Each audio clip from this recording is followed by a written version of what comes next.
Hi everyone, I am Dr Lynette Pretorius from Monash University. Today I am presenting our study which examined the hidden rules and tacit values that shape doctoral education. This presentation is based on a paper currently under peer review, co-authored with one of my PhD students, Sandeep Khatri. The study was funded by a HERDSA research grant and a seeding grant from the School of Curriculum Teaching and Inclusive Education at Monash University. Before I go further, I'd like to join the chair of today's session in acknowledging the traditional owners of the lands on which we are meeting today. As this HERDSA session is a virtual showcase, we are joining from lands far and wide. I'm coming to you today from the lands of the Bunurong peoples, and I pay my respects to their elders past, present and becoming. I would also like to acknowledge any First Nations peoples from communities around the world who may join us here today.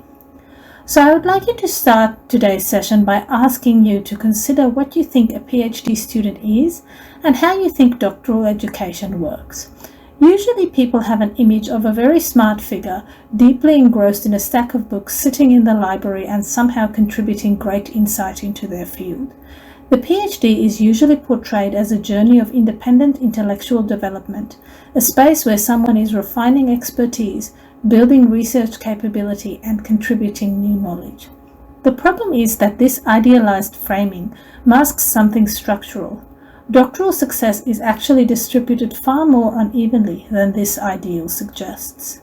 Scholarly skills are of course deeply valued. Doctoral candidates need to develop deep disciplinary expertise, academic writing skills, critical thinking skills, and so on to succeed. Structural and cultural conditions, not simply individual talent however, shapes who progresses, and just as importantly, on what terms. Progress and success are shaped by doctoral candidates' ability to read and navigate these fields around them. They need to understand institutional hierarchies, the unwritten conventions of their discipline, and the subtle social processes that confer academic legitimacy. This highlights an important point. Academic legitimacy is not fixed or automatic. It can be granted or withheld through everyday academic practices, such as a reference offered or declined, an invitation extended or not, a voice amplified or quietly minimized. This is what our project was interested in exploring. We wanted to know what the key hidden things are that doctoral students learn during their study that tells them what is really valued in academia. So what do we call everything a student learns that is not explicitly taught but still implicitly learned? This is a concept called the hidden curriculum, the unwritten, unofficial, often unintended lessons of academic life. It includes social norms, behaviors, values, and expectations that sit beyond any formal requirement, and yet they shape who succeeds. The iceberg picture captures it perfectly. Above the waterline is what is explicitly taught, but the far larger mass below, the hidden curriculum of PhD, is something that the PhD student has to learn to read without ever being shown it directly. We used a theoretical concept from Pierre Bourdieu's theory of practice to help us uncover the hidden rules and norms of academia that is taught through the hidden curriculum. Bourdieu uses the term doxa to describe the set of taken-for-granted assumptions in a particular field that appear so natural they seem unquestionable. It is important to note that doxa is invisible. People follow the rules not because they are explicitly forced to, but because the rules simply feel like this is the way things are. Doxa thus becomes a way of a specific field to be structured. We see doxa as the force that structures the hidden curriculum of academia, and the hidden curriculum teaches students what is valued in the field of academia. In our study, we argue that academic doxa is a central mechanism through which legitimacy in academia is reproduced and unequal outcomes are normalized. So this study examines the doctoral education system by centering doctoral students' own lived experiences. We explored two aspects. Firstly, we wanted to identify who sets the norms and values of academia. Second, we wanted to identify what the norms and values are that are shaping PhD students' journeys. This presentation draws on a larger qualitative study which includes 21 semi-structured interviews and 40-hour-long qualitative survey responses supplemented by email-based conversations. Interviews ran about 70 minutes on average, were recorded over Zoom and transcribed carefully. We adopted a constructivist paradigm and used reflexive thematic analysis to explore the evidence, using doxa as a sensitizing concept to help us understand our participants' experiences. On rigor, we were explicit about our positionality. Sandeep is an international doctoral student currently navigating the doctoral education space at Monash. This brings an insider perspective to this study. His work is particularly sensitive to issues of equity, belonging, and vulnerability. Sandeep has not met any of the participants in this study. In contrast, I am a well-established researcher with more than a decade of experience examining the well-being and academic identity development of doctoral students. While familiar with the structural, policy, and institutional dimensions of doctoral education, I am thus an outsider with respect to the current day-to-day lived reality of being a doctoral student. It has been quite a while since I did my PhD after all. Importantly, I had considerable direct engagement with the participants in this study over several years, which has given me a nuanced understanding of their experiences. So then, who sets the norms in academia? Participants identified 4 groups as the primary norm setters in academia. Supervisors were the most visible figures shaping how participants learned what is meant to be a researcher. Participants' stories suggested that supervision was never a neutral relationship. It was the space where trust, dependency, and power intertwined, and where taken for granted expectations were rendered as common sense. Across participants' stories, supervisors functioned as gatekeepers of legitimacy, mediating access to institutional and symbolic capital through endorsement, references, authorship decisions, and informal permission to publish or speak. The wider university was consistently described as a system in which hierarchies, competition, and politics determined who would advance and on what terms. Institutions were perceived not as neutral administrative units, but as powerful norm setters that defined legitimacy. For participants, institutions appeared both omnipresent and unreachable, highly visible in their rules and procedures, yet absent when students sought help or clarity. Bureaucratic opacity and internal politics reinforced an atmosphere of scarcity, teaching students that advancement depended much on learning how to navigate the systems and relationships as on the quality of one's scholarship. For participants, the publishing system represented the most visible test of academic legitimacy. It was where scholarly value was judged, authority recognized, and belonging either granted or deferred. Yet behind the language of quality and peer review, participants described the publication field as governed by discretion, hierarchy, and inequity. Editorial discretion, peer reviewer comments, and co-authorship hierarchies converged to shape legitimacy through both exclusion and selective recognition. Publishing thus became both an achievement and an ongoing negotiation, an arena where credibility depended on deference, endurance, and association with recognized figures who already held authority. Finally, participants described learning the norms of academic life through everyday interactions with their peer community. Through observation and adjustment, participants learned to read tone, gesture, and silence as cues about what would be said and how one should act. What participants came to understand as professionalism was not directly taught, but was inferred from how their fellow tutors responded to questions, how peers reacted to displays of confidence, and how achievement was acknowledged or minimized. Across classroom and research group settings, participants internalized that fitting into academia required more than knowledge. It required learning its moral and emotional codes. So what are the norms and values? Across the stories were identified 8 doxic norms that shape the doctoral student experience. First, publishing provides legitimacy. Participants consistently spoke about the importance of publishing, linking it to the classic publish or perish trope. For example, Andrea understood publishing as the currency of academic legitimacy. As she put it, you need to publish to get a position. This was often connected to discussions of integrity, specifically issues relating to unethical authorship practices. This highlights how doxa works. Participants are both complicit and critical of the publication system. Because publishing secures legitimacy as a scholar, they keep participating, even though they know the system has many problems. For them, this is just the way academia works. A second norm we identified was that deference to dominant paradigms is rewarded. This was powerfully articulated by Chi-Chi. It is worth hearing this in his own words. Chi-Chi said, "In Nigeria, from the land where I come from, we had a system relatively working for us. And then education came, with more of theoretical knowledge. Now our learning is just the white man's theory. So I didn't have the opportunity to do any of these local paradigms." In other words, doing the safe thing by sticking with dominant theories or ways of doing research is what is valued if you want to succeed. The cost is a quiet erasure, the blunting of a scholar's own intellectual voice. A third norm we identified is a persistent belief that enduring difficulty establishes your worth as an academic. For example, a common understanding was that you had to work exorbitantly long hours to show your potential future academic employer that you had what it takes to be an academic.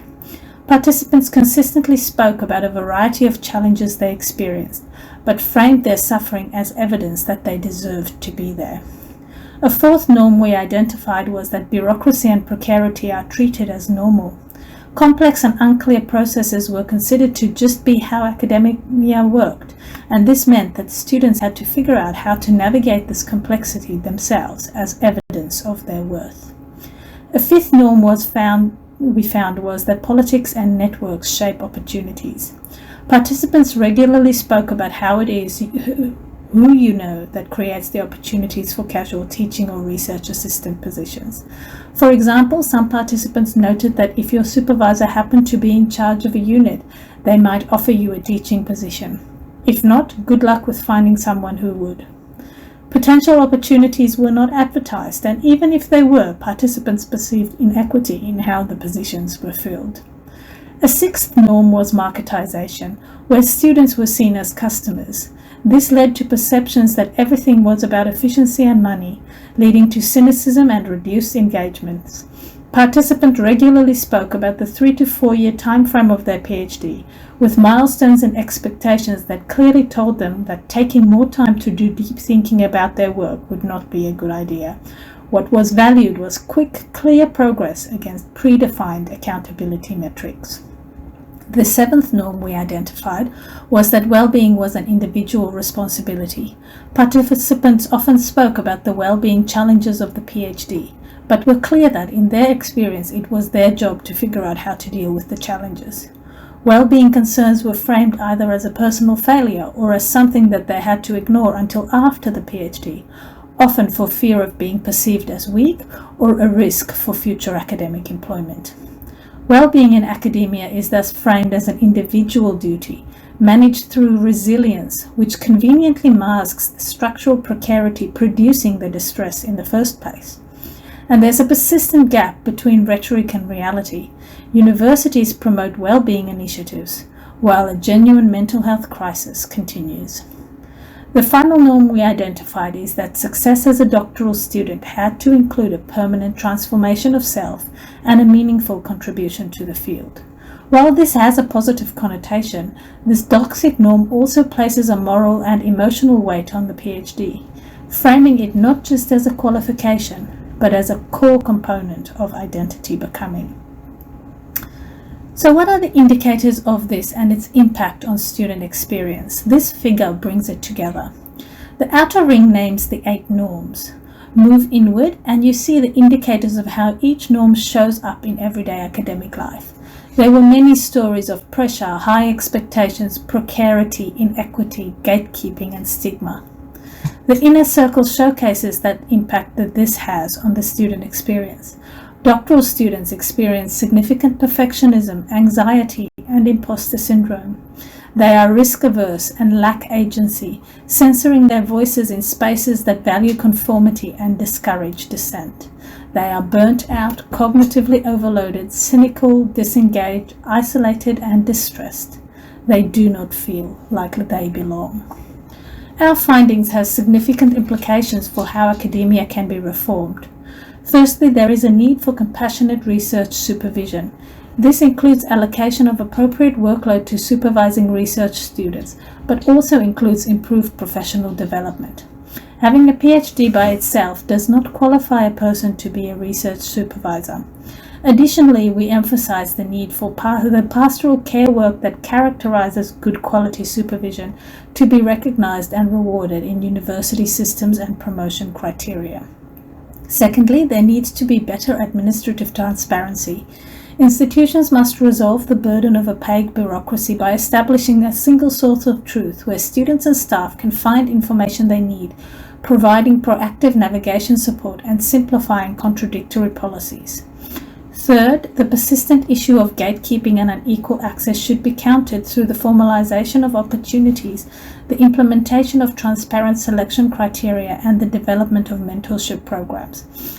A commitment to structural equity necessitates a rigorous audit of how policies impact in part-time and international cohorts as well, and a redesign of the scholarship models to acknowledge financial inequity and the meaningful inclusion of doctoral voices in institutional governance.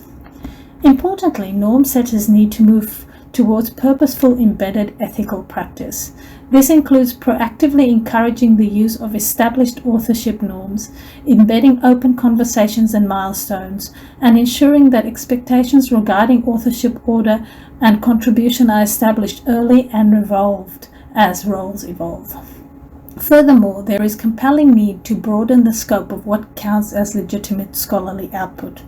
By incorporating open science practices, community-engaged research, and social impact metrics into the evaluative framework, norm setters can mitigate the narrow focus on traditional outputs. This shift will support a more diverse range of scholarship and reduce junior researchers' vulnerability and exclusionary practices. Beyond these structural changes, there is an urgent requirement to deconstruct the culture of conformity that stifles diverse ways of knowing. This necessitates a commitment to training supervisors and examiners in epistemic diversity, moving them beyond the narrow boundaries of dominant paradigms to appreciate a broader range of methodological and theoretical possibilities. To support this, institutions could create safe, low-stakes intellectual forums such as methods clinics or interdisciplinary debate series, where students and staff can experiment with more diverse approaches. Furthermore, transparency must be embedded into the supervisory relationship by requiring an explicit rationale whenever a specific research approach is discouraged. By intentionally diversifying panels, reading lists, and examiners, the Academy can begin to dismantle the politics of invisibility and foster an environment where doctoral researchers have the confidence to contribute original and transformative knowledge. Importantly, doctoral well-being should be seen as relational and produced through structural conditions. Thus, we argue that norm setters must move away from the resilience model and begin designing for belonging as a core structural outcome of the degree. Embedding well-being into candidature milestones and doctoral programs, such as through reflective exercises, socio-emotional learning, and facilitated peer groups, can transform well-being into a primary pedagogical goal.